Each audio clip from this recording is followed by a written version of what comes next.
বাবা মার মুখে আমরা প্রায় শুনে আসি, আগে লেখাপড়া তারপর খেলাধুলা।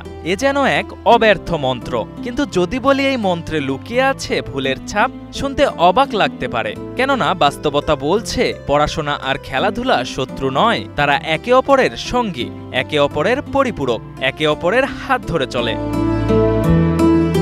ভাবুন তো, মাঠে যে ঘামে ভিজে ওঠে শরীর, সেই ঘামই তো মস্তিষ্ককে করে তীক্ষ্ণ।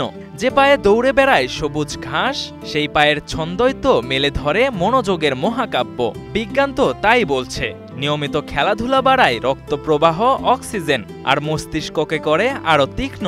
পড়ায় মন বসে, স্মৃতিশক্তিও হয় প্রখর। শিশুর জন্মের পর প্রথম 5 বছর কেবল খেলার মধ্য দিয়েই তো তার 80% মস্তিষ্ক গড়ে ওঠে। অর্থাৎ খেলাই হলো শিক্ষার প্রথম মাঠ। এবার আসুন শুনে নিই সেই কিংবদন্তিদের গল্প, যারা ব্যাট বলের পাশাপাশি বই খাতা সামলেছেন। মুশফিকুর রহিম বাংলাদেশ ক্রিকেটের মিস্টার ডিপেন্ডেবল। মাঠে যেমন ভরসার প্রতীক, ক্লাসরুমেও ছিলেন তেমনই মনোযোগী। কিটব্যাগের পাশে বইয়ের ব্যাগ, এ যেন তার এক অনন্য ছবি। জাহাঙ্গীরনগর বিশ্ববিদ্যালয় থেকে ইতিহাসে স্নাতক ও স্নাতকোত্তর, এরপর এমফিল। স্বপ্ন দেখেছেন দক্ষিণ এশিয়ার ক্রিকেট নিয়ে পিএইচডি করার। সাইদ আনোয়ার পাকিস্তানের ওপেনিংয়ের মহিরু, একসময়ের সেঞ্চুরির যুদ্ধে টেন্ডুলকারের প্রতিদ্বন্দ্বী, অথচ ক্রিকেটের বাইরেও তার ছিল এক উজ্জ্বল পরিচয়। করাচির এনইডি ইউনিভার্সিটি থেকে কম্পিউটার ইঞ্জিনিয়ারিংয়ে স্নাতক ডিগ্রি অর্জন করেছেন তিনি। ইমরান খান পাকিস্তানের সবচেয়ে সফল অধিনায়ক। হাতে ট্রফি, কণ্ঠে গর্জন, আর মনে অক্সফোর্ডের জ্ঞান। দর্শন, রাজনীতি ও অর্থনীতিতে উচ্চতর ডিগ্রি তাকে বানিয়েছে ক্রিকেটার, নেতা ও চিন্তাবিদ, 3 রূপেই পূর্ণ।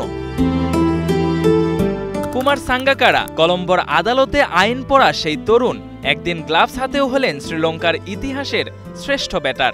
আইনে স্নাতকোত্তর ডিগ্রিধারী সাঙ্গাকারা প্রমাণ করেছেন মস্তিষ্কের তীক্ষ্ণতা ও ব্যাটের তীক্ষ্ণতা এক স্রোতেই বইতে পারে। রবিচন্দ্র অশ্বিন ধোনির আস্থার অফস্পিন অস্ত্র, আবার আইটি জগতের শিক্ষার্থীও বটে। ইনফরমেশন টেকনোলজিতে ডিগ্রি অর্জন করে চাকরিও করেছেন একসময়। ক্রিকেটে আসার আগে যিনি জানতেন সার্ভার আর সফটওয়্যারের ভাষা। তাহলে কি বোঝা গেল? খেলাধুলা কখনোই পড়াশোনার শত্রু নয়, বরং খেলাধুলা মনকে তৈরি করে পড়াশোনার জন্য, গড়ে তোলে একাগ্রতা, আনে শৃঙ্খলা। সত্যিই তো, যে মাঠে দৌড়ে বেড়ায় শরীর, সেই মাঠ থেকেই জন্ম নেয় মস্তিষ্কের জয়ের গল্প।